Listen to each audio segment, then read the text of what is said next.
কোনো এক অদৃশ্য কারণে নিজ দেশের কাগজ কারখানাগুলো বন্ধ করে প্রতি বছর বিদেশ থেকে 11,500 কোটি টাকার কাগজ আমদানি করছে বাংলাদেশ। কারণ আমদানির আড়ালে চলছে হাজার কোটি টাকার সিন্ডিকেট বাণিজ্য, আর সেই বাণিজ্যের বলি হচ্ছে বাংলাদেশের নিঃস্ব শিল্প, শ্রমিক আর শিক্ষার্থীরা। তাই প্রশ্ন উঠেছে, এটা কি শুধুই ব্যবসা, নাকি পরিকল্পিতভাবে দেশীয় শিল্প ধ্বংসের এক ভয়ঙ্কর খেলা? কেন দেশের কাগজ কলগুলো একের পর এক বন্ধ হয়ে যাচ্ছে?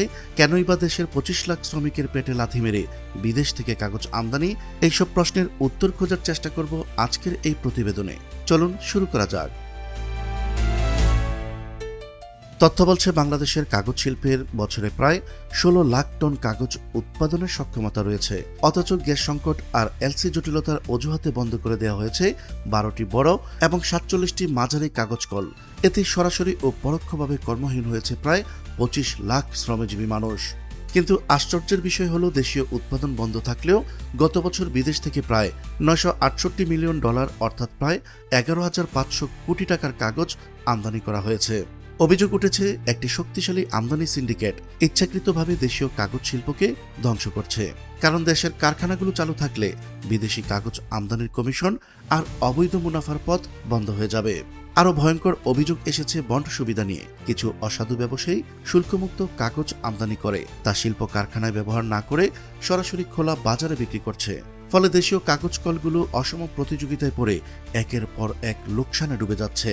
তীব্র পানি, গ্যাস, কাঁচামাল সংকট ও যান্ত্রিক ত্রুটি এবং লোকসানের কারণে বারবার বন্ধ আর চালুর দোলাচলে রয়েছে দেশের বৃহত্তম কাগজ মিল কর্ণফুলী পেপার মিলস।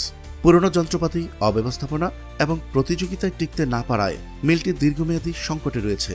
অন্যদিকে পাবনা জেলার পাকশীতে অবস্থিত নর্থ বেঙ্গল পেপার মিলের মতো গুরুত্বপূর্ণ কারখানাগুলো গ্যাস সংযোগ পাওয়ার ঠিক আগ মুহূর্তে স্থায়ীভাবে বন্ধ হয়ে যাওয়ায় সন্দেহ আরও গভীর হয়েছে। অনেকেই বলছেন, এটি ছিল পরিকল্পিতভাবে লোকসান দেখিয়ে বাংলাদেশের শিল্পকে ধ্বংস করার কৌশল।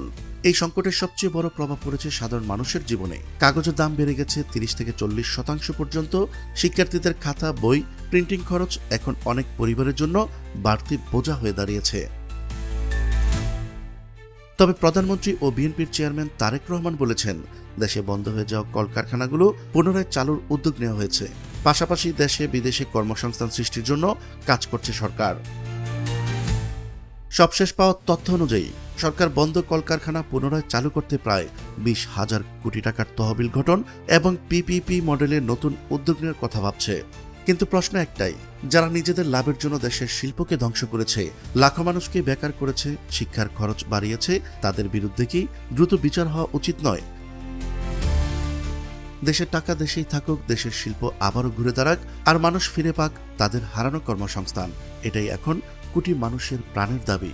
প্রিয় জন্মভূমি বাংলাদেশের এমন সম্ভাবনাময় ও গুরুত্বপূর্ণ বাস্তব চিত্র সবার সামনে তুলে ধরতে এই প্রতিবেদনটি শেয়ার করুন। হয়তো আপনার একটি শেয়ারেই দেশীয় শিল্প রক্ষা, শ্রমিকের অধিকার এবং ভবিষ্যৎ প্রজন্মের স্বপ্ন বাঁচানোর আন্দোলনের নতুন সচেতনতা তৈরি করবে।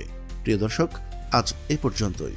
দেখা হচ্ছে পরবর্তী প্রতিবেদনে। ততক্ষণ পর্যন্ত চোখ রাখুন আমাদের ইউটিউব চ্যানেল বায়োস্কোপ ও ফেসবুক পেজ বাংলার চোখে। মহান আল্লাহ তাআলা সবাইকে ভালো রাখুক, সুস্থ রাখুক। আল্লাহ হাফেজ।